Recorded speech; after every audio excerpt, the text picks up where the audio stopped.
आज हम लोग बात करेंगे साइबर टेररिज्म के ऊपर पे। ठीक है, इसका पर्पस क्या है, ये कितना भयावह हो सकता है, एक नॉर्मल जिंदगी के ऊपर में क्या इफेक्ट दिला सकता है, आज उसके बारे में डिस्कस करेंगे।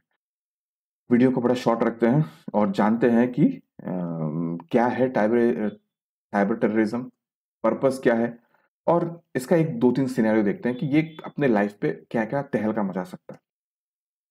चलिए, तो फर्स्ट आता है कि साइबर टेररिज्म क्या है। साइबर टेररिज्म एक डिजिटल टेररिज्म है जो कि क्या करता है, एक अलार्म मतलब आतंक फैलाना, मिसलीडिंग, मतलब सोचिए एक अलार्म बजा दिया कुछ, अरे वहां पे बॉम्ब है, सब भागने लग गया। एक एग्जांपल दे रहा हूँ, तो कोई भी एक अलार्म दे देना, ठीक है, पैनिक सिचुएशन क्रिएट करना और फिजिकल डिसरप्शन डालना कोई भी चीज के ऊपर में। जितना वीडियोस को आगे जाएंगे उतना और समझ में आएगा, लेकिन इसको मैं अगर और थोड़े इजी वे से समझाऊं तो जैसे कि नॉर्मल टेररिज्म क्या होता है, वेपन यूज करता है फॉर मास किलिंग।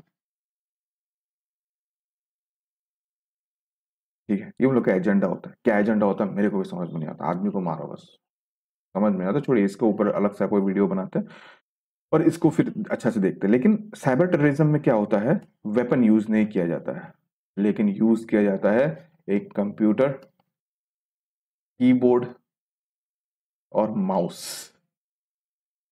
सुनने में बड़ा अजीब है, लेकिन जस्ट ये एक कीबोर्ड और माउस से एक देश का सिस्टम हिलाया जा सकता है। ठीक है, आगे बढ़ते हैं और भी समझ में आएगा चीज मैं क्या बोलना चाह रहा हूं। अब यहां पे समझ में आता है कि क्या होता है, क्या चीज कर सकता है। देखिए, डिसरप्टिंग क्रिटिकल इंफ्रास्ट्रक्चर, आजकल जितना सारा सिस्टम है सब ऑनलाइन सिस्टम, डिजिटल इंफ्रास्ट्रक्चर में चल रहा है। ठीक है, हर एक चीज, चाहे आप कम्युनिकेशन पकड़ लीजिए, हेल्थ सर्विसेज पकड़ लीजिए, मिलिट्री सर्विसेज पकड़ लीजिए, ट्रांसपोर्ट नेटवर्क पकड़ लीजिए, कोई भी अगर एक सर्विसेज अगर मैं इसको रोक दूं, ठीक है, जैसे कि ये ट्रांसपोर्ट वाला पकड़ता हूँ, सोचिए फ्लाइट का जो है, इंडिगो पकड़ लीजिए, सॉरी, कोई भी एक फ्लाइट पकड़ लीजिए, उसके फ्लाइट को अगर कोई हैकर डाउन कर दे, ठीक है, उसके बिलिंग्स इंफ्रास्ट्रक्चर या उसके जो मेंटेनेंस है, उन लोग तो कोई मेंटेन करके रखते हैं ना, कौन सा फ्लाइट कितना टाइम में आएगा, कहाँ पे है, किधर जा रहा है, किस तरह से, उन लोग का एक पूरा डिजिटल इंफ्रास्ट्रक्चर है उन लोगों के पास। अगर वो हैक करके मैं डाउन कर दूं, वो पूरा फ्लाइट सिस्टम डाउन हो गया, मतलब उस कंपनी का मतलब पैसा गया, वो फ्लाइट में उठने का जितने सारे बंदे थे वो उन लोग का प्रॉब्लम क्रिएट हुआ, क्योंकि फ्लाइट टाइमली पहुंचेगी नहीं, कम्युनिकेशन जब नहीं है तो कहाँ से पहुंचेगी, वहां पे जो नया टिकट जो मतलब ऑर्डर करने वाला थे वो भी नहीं होगा। ठीक है, तो मतलब ओवरऑल एक पैनिक सिचुएशन क्रिएट हो जाएगा। तो ये होता है साइबर टेररिज्म, किसी चीज को डिस्टर्ब कर देना। ये तो मैं मतलब एक चीज दिखा रहा हूँ, एक पर्पस दिखा रहा हूँ। ठीक है, दूसरा, कॉजिंग पैनिक, वही एक ऐसा सिचुएशन क्रिएट कर देना जहां पे आदमी लोग डर जाए, घबरा जाए। ठीक है, इसको मैं यहां से अच्छा समझाएंगे, ये एक बड़ा सा इजी डेफिनेशन मुझे मिला था गूगल पे, इसलिए मैंने इसको यहाँ पे रखा है। ये साइबर टेररिज्म में use to attack to generate alarm और कॉज पैनिक। अब पैनिक क्या है, sudden shock, feeling of worry और फियर, अनेबल टू थिंक और बिहेव कामली, जब आप ठंडे दिमाग से सोचने का कैपेबिलिटी छोड़ देते हो, वो डर के हिसाब से, उसको हम लोग पैनिक बोलते हैं। और मतलब आपको पैनिक का बारे में पता होगा, लेकिन मैं उनको बोल रहा हूँ जो बड़े बिगिनर है। ठीक है, गूगल में सर्च कर लीजिएगा, डिक्शनरी तो है, फिर भी मैं यहाँ पे दे चुका हूँ। तो पैनिक कॉज करने के लिए भी टेररिज्म यूज किया जाता है, cyber terrorism. Stealing sensitive information, जैसे कि साइबर ये फाइनेंशियल डिटेल्स हो गया, क्रेडिट कार्ड इंफॉर्मेशन हो गया, बैंकिंग डिटेल्स हो गया, बैंक के इंफॉर्मेशन, सर्वर को डाउन कर देना, वगैरह वगैरह, बहुत सारे चीज। कभी कभी आपको मिलता होगा ना कि कितने सारे जो प्रोफाइल्स है वो मतलब ब्लैक मार्केट में बिक्री हो रहे हैं, सेल हो रहे हैं, तो वही तो कहीं से तो मिल रहा होगा ना। तो स्टीलिंग सेंसिटिव इंफॉर्मेशन भी इसके एक पर्पस है। और चौथा हो गया डीफेसिंग वेबसाइट।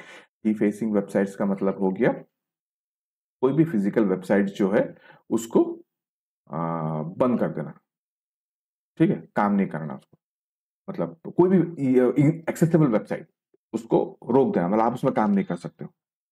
ठीक है, चलिए फिर नेक्स्ट बढ़ते हैं आगे। अब इंडियन गवर्नमेंट में बड़ा सारा सिक्योरिटी मेजर्स लिया है, और उसके अगेंस्ट पे एक रैंकिंग होता है, global cyber security index ranking. उस रैंकिंग में हमारे नाम अच्छे खासे पोजीशन पे है, मतलब टायर 1 रोल मॉडलिंग पे है। ठीक है, जहाँ पे यूएस, ऑस्ट्रेलिया वो सब देश आते हैं, वहां पे हमारे रैंकिंग भी उसी हिसाब से किया गया है। जैसे कि यहाँ पे ये 5 मतलब क्या है, इंडेक्सेस है जहाँ पे हम लोगों को मेजर्स किया जाता है, और हर जगह पे 20 दिया हुआ है फिलहाल एक के। ठीक है, आउट ऑफ 20 पॉइंट्स पिलर हम लोगों को खाली एक जगह पे मिला है 18.49, जो भी एरिया ऑफ पोटेंशियल ग्रोथ उन्होंने बोला है कि इसमें हो सकता है। ठीक है, और इसको अगर और भी डिटेल में देखें, देखिए आउट ऑफ 194 कंट्रीज, ठीक है, ये देखिए आउट ऑफ 194 कंट्रीज जहां पे हाईलाइटेड थ्रेड किया गया, मतलब वो जो इंडेक्स बनाया गया है, इंडेक्स बनाने का कारण मतलब उसका बेस क्या है, रैंसमवेयर अटैक्स, ब्रीचेस और सिस्टम आउटरीचेस, प्राइवेसी वायलेशंस, और भी बहुत सारे एक्ट्स एंड लॉज उसमें दिया गया है। उसके अगेंस्ट पे इंडिया को भी एक इंडेक्स पे रखा गया है, और वो इंडेक्स हो रहा है 98.49/100, मतलब अच्छा खासा पोजीशन पे है। ठीक है, हम लोग यूएस, जापान और ऑस्ट्रेलिया का कैटेगरी पे आते हैं, मतलब डेवलप कंट्रीज के कैटेगरी पे आते हैं, मतलब हम लोग भी टक्कर के हैं, अच्छे खासे टक्कर टक्कर के हैं।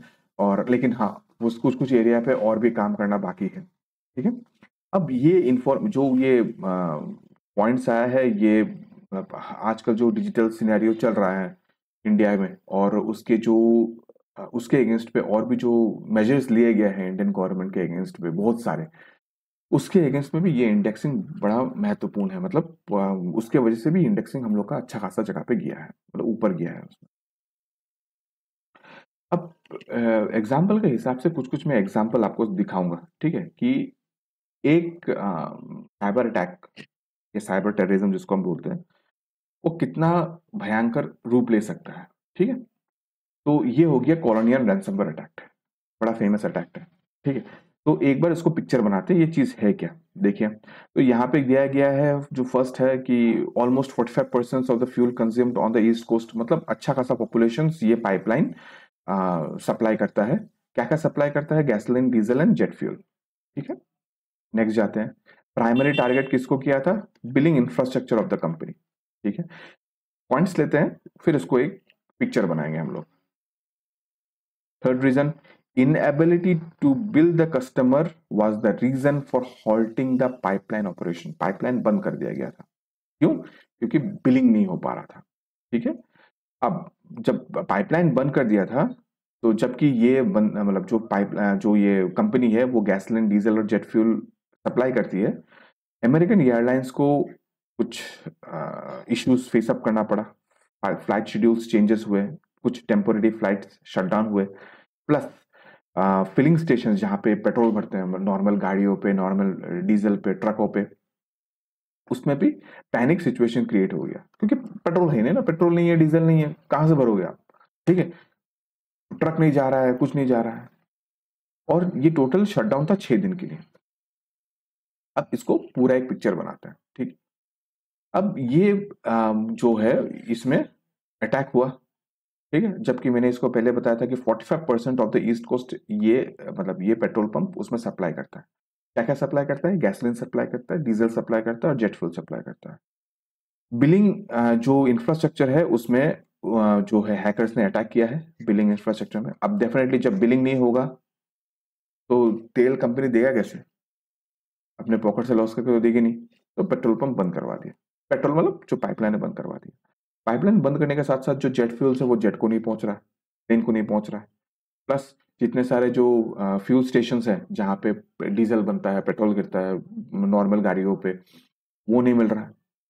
इसके अलावा क्या हुआ है, जब ये पेट्रोल पंप बंद कर दिया गया था, मतलब पेट्रोल पाइपलाइन बंद कर दिया गया था due to hacked in billing infrastructure, तब जो अमेरिकन एयरलाइंस है, वो जो एयरलाइंस होता है वो लोग तो जेट फ्यूल में चलता है ना, तो जब वो बंद कर दिया था तो अमेरिकन एयरलाइंस लोग को कुछ कुछ जगह पे टेम्पोररी शट डाउन करना पड़ा उन लोग को, फ्लाइट्स को किसी किसी को रीशेड्यूल करके दूसरी जगह पे लेके जाना पड़ा। जब वहां पे तेल नहीं मिलता तो दूसरी जगह से लेना पड़ेगा। ठीक है, प्लस जब पाइपलाइंस जो फिलिंग स्टेशन है जहाँ पे पेट्रोल होता है, डीजल होता है, वो गाड़ियों में डाला जाता है, अगर वहां पे नहीं मिल रहा है तो वहां पे भी एक पैनिक सिचुएशन क्रिएट हो गया कि पेट्रोल नहीं है। आप सोच सकते हो, इमेजिन कर सकते हो। ठीक है। और ये अगर 6 दिन तक ये बंद रहा तो सोचो आप कितना इफेक्ट हो सकता है उसमें। ये कंपनी को कितना फाइनेंशियल लॉस हो सकता है आपको पता है। फाइनेंशियल लॉस तो loss, plus harassment of the public. Public को भी हैरेसमेंट सेम लेवल का हुआ, क्योंकि किसी को जाना था कोई दूसरे देश पे, सॉरी किसी दूसरे जगह पे। एम्बुलेंस सर्विसेज है जो पेट्रोल से चलते हैं, गाड़ी तो पेट्रोल से चलेगी ना, तो वो सब कैसे होगा। ठीक है। तो एक हैकिंग, एक मतलब टेरर, मतलब जो ये चीज बंद करवा के कितने आ, कितने का जो डे टू डे जो लाइवलीहुड है, जो डे टू डे जीवनचर्या इसको बोलता है, उसको आप इफेक्ट कर सकते हैं। ये उसका एक बेस्ट एग्जांपल है। दूसरे एग्जांपल में जाते हैं, यूक्रेन पावर ग्रिड, ये 2015 को हुआ था। ठीक है। तो एक बार देखते हैं ये हुआ किस तरह से। तो ऑलमोस्ट अराउंड 2,30,000 कंज्यूमर इसमें इफेक्ट हुआ है। किस तरह से हुआ है, ये पावर ग्रिड को पहले कॉम्प्रोमाइज किया था through fishing emails and malware.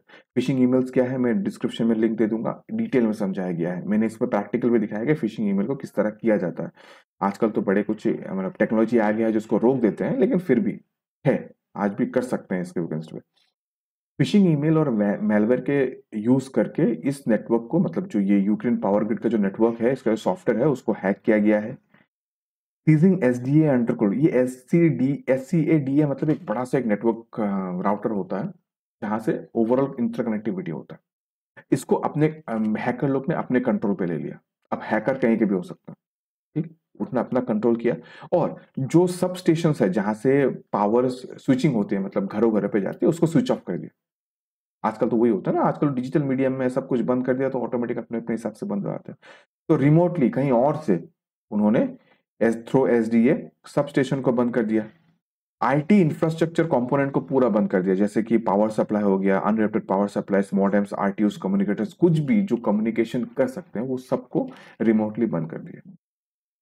उन्होंने और एक चीज बड़ा डेंजर किया है, डिनायल ऑफ सर्विस अटैक किया हुआ है। मतलब कॉल सेंटर में कोई भी कॉल ना आ सकता है ना जा सकता है। मतलब आप खुद सोचो, एक पावर ग्रिड जहाँ का बंदा, मतलब जो भी वहां पे काम कर रहा है, आप उस जगह पे मतलब रह के सोचो कि मोटा मोटी 2,30,000 घरों के बिजली नहीं है। प्लस जो राउटर्स है, जो कम्युनिकेशन जिससे करते हैं, वो पूरा बंद। यूपीएस बंद, राउटर बंद, मॉडेम, कहीं से कुछ कम्युनिकेशंस नहीं हो रहा है।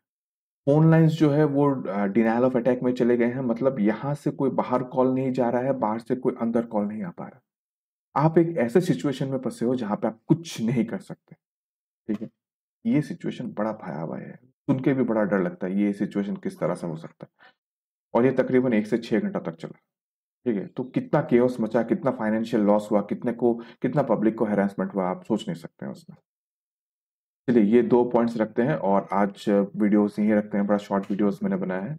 एक स्माइली मैंने दिया है। वीडियोस मतलब व्यूज तो होते हैं लेकिन कोई लाइक करता नहीं है, तो काइंडली लाइक कीजिएगा, मेरे वीडियोस को शेयर कीजिएगा। यूपीएससी के G3 जो पेपर है उसमें आपको बड़ा यूजफुल होगा, मतलब साइबर सिक्योरिटीज और साइबर क्रिमिनल्स के इसके बारे में। सब्सक्राइब जरूर कीजिएगा मेरे चैनल को। ठीक है। जब नंबर्स बढ़ते हैं मोटिवेशन लगता है, मोटिवेशन बढ़ता है कि नहीं और भी कुछ डालूं जिसमें आपको हेल्प हो। कमेंट जरूर कीजिएगा कि नेक्स्ट आपको कौन सा वीडियोस आपको देखना पसंद होगा, और मैं कौन सा नया टॉपिक लेके आपके पास आऊँ। फीडबैक मुझे जरूर दीजिएगा कि आपको वीडियोस अच्छा लगा या नहीं लगा। Thank you.